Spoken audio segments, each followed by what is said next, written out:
Bonjour à toutes et à tous. Bien souvent, les contacteurs pour monter et descendre les vitres de nos 25 ne fonctionnent plus. Parfois, c'est en effet juste la platine qui reçoit les interrupteurs qui a besoin que l'on reprenne les points de soudure. Mais le plus souvent, ce sont les interrupteurs eux-mêmes qui sont charbonnés au point de contact. Voici un petit tuto pour vous aider à les remettre en état. Pour ce faire, nous allons nous munir d'un ohmmètre, comme celui-ci par exemple, que nous allons positionner soit sur la position ohmmètre, soit ce que je préfère, c'est sur la position où il va biper lorsque nous allons faire contact avec les électrodes, comme ceci. Là, nous savons que nous avons donc une continuité de courant. Donc, le courant passe, cela fonctionne. Nous allons prendre notre premier interrupteur à réviser et nous allons nous assurer qu'il fonctionne correctement.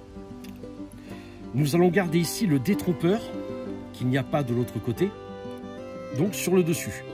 Ce qui veut donc dire que quand le bouton n'a pas été encore démonté, la forme de celui-ci est positionnée avec la bosse à l'arrière. Ici, je vous ai représenté, je vais prendre le tournevis, les 5 broches au travers des 5 traits qui sont ici. Ici, en dessous, ce que je vous représente, ce sont tout simplement les points de contact. Cela veut donc dire que si je prends mon ohmmètre, bouton inerte, sans appuyer pour monter ou descendre, et que sur la première et deuxième broche, je touche, on entend que j'ai un bip. Donc cela fonctionne correctement. Si je touche le troisième et le quatrième, j'ai également un bip. Cela fonctionne correctement. Si je touche le premier et le cinquième, j'ai également un bip. Cela fonctionne correctement. Parfois, vous n'aurez pas de bip. C'est donc bel et bien que votre bouton aura un problème.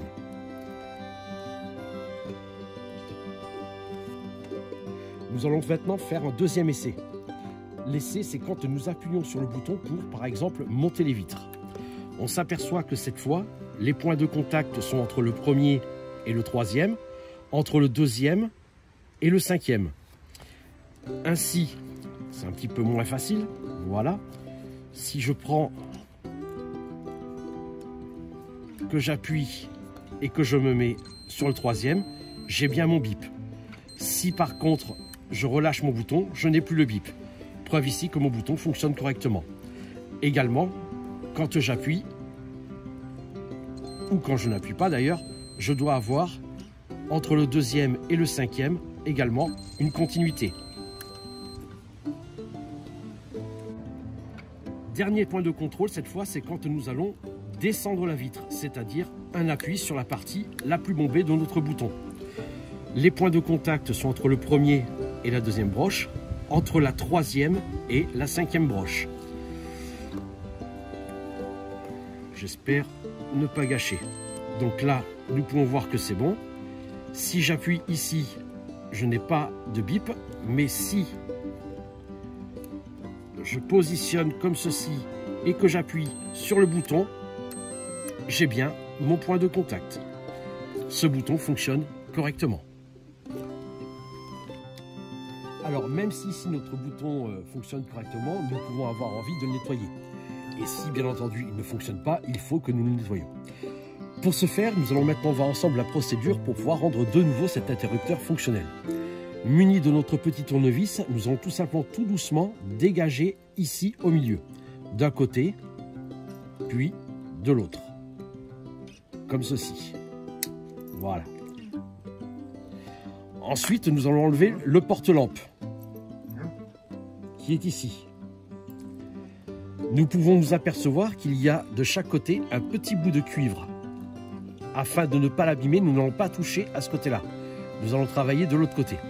On va ainsi glisser notre petit tournevis et tout doucement soulever d'un côté puis de l'autre pour pouvoir dégager notre porte-ampoule. Je mets de côté. Maintenant, nous allons dégager les deux interrupteurs qui sont ici. Très simplement, avec le tournevis, je vais contraindre le cuivre vers le bas et soulever tout doucement le bouton. Je vais mettre ici à l'envers et je vais dégager mon bouton. Je fais attention, il y a un petit ressort, il ne s'agit pas de le perdre.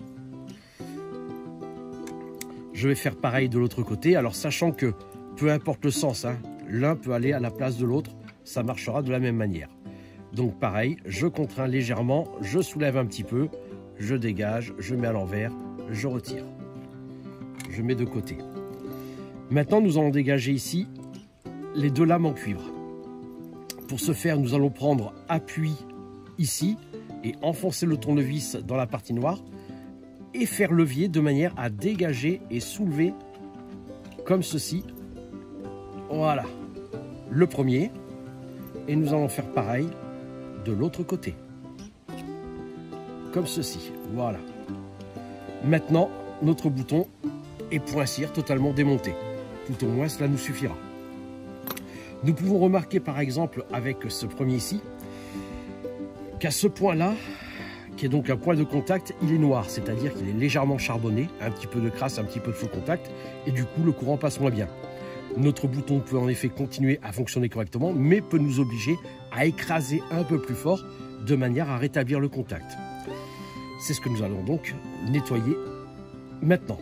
Pour ce faire, muni d'une petite lime à bougie par exemple, je vais enlever tout doucement, voilà, en frottant mais pas trop, voilà, de manière à nettoyer mon point de contact, qui est de nouveau propre.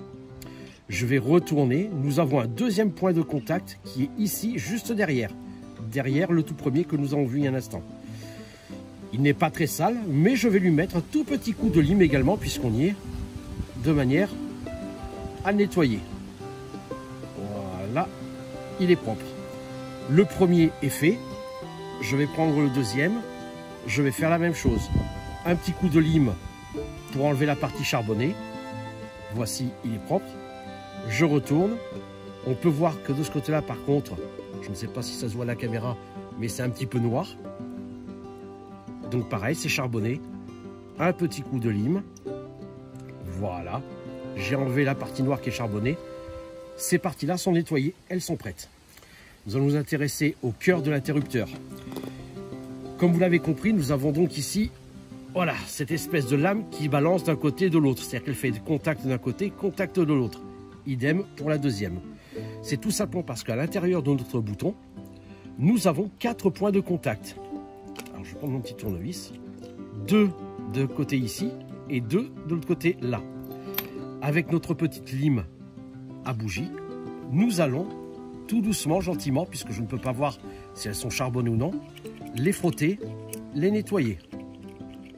Voilà, on a vu que ça se fait simplement et rapidement. Je n'insiste pas. Je fais le premier. Je fais mon deuxième, je retourne, je fais mon troisième et je fais le quatrième. Voilà. À l'œil comme ça, je regarde, c'est déjà quand même beaucoup plus clair que ce que c'était il y a un instant. Un petit peu ici, ça ne se voit pas à la caméra, je comprends, mais moi je le vois, c'est encore un petit peu noir. Voilà, c'est propre. Impeccable.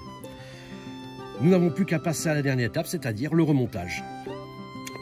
Peu importe les lames, elles peuvent aller dans un sens ou dans l'autre, je vais donc les remettre en place.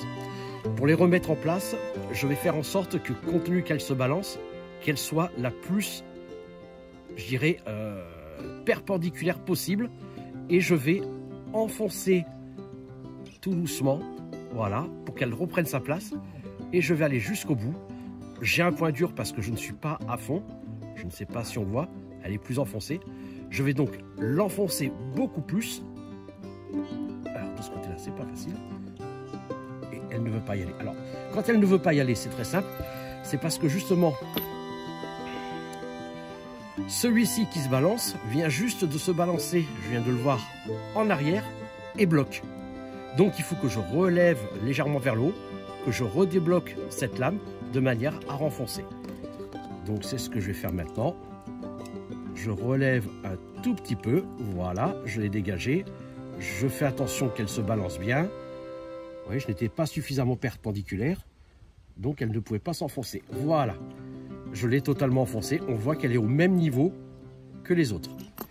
Je vais donc maintenant prendre la deuxième, faire pareil.